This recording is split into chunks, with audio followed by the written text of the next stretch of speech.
পিঙ্কি বৌদি বলে, তখন দুর্জয় আর তোমার বিয়ের এগেনস্টে সবাই হয়ে গেল, আমি আর কি বা বলতাম। তুমি তো জানো রিতম, দেবযানী এরা কেউ তোমার সঙ্গে জয়ের বিয়েটা অ্যাপ্রুভ করবে না। সবার কথা ভেবে আমি সাইডে হয়ে গিয়েছিলাম।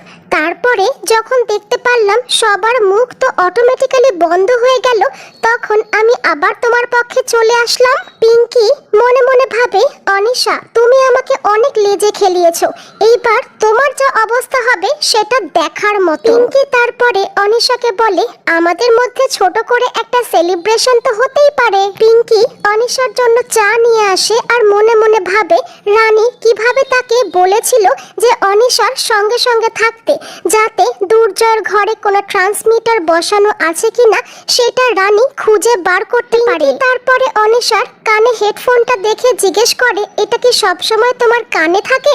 তখন অনিশা বলে, হসপিটালের এত কল চলে আসে, সব সময় তো হাতটাকে এনগেজ রাখতে পারি না, সেই জন্য কানে গুজে রাখি।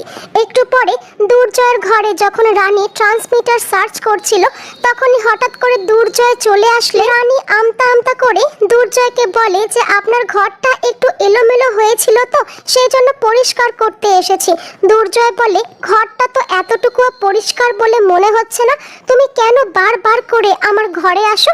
আমি তোমাকে বারণ করেছি না। হঠাৎ করে অনিশা কিছু একটা শুনতে পেয়ে উঠে দাঁড়ায়। পিঙ্কি বুঝতে পারে, কিন্তু অনিশাকে তবুও জিজ্ঞেস করে, তোমার কোনো ইম্পর্টেন্ট ফোন এসেছে?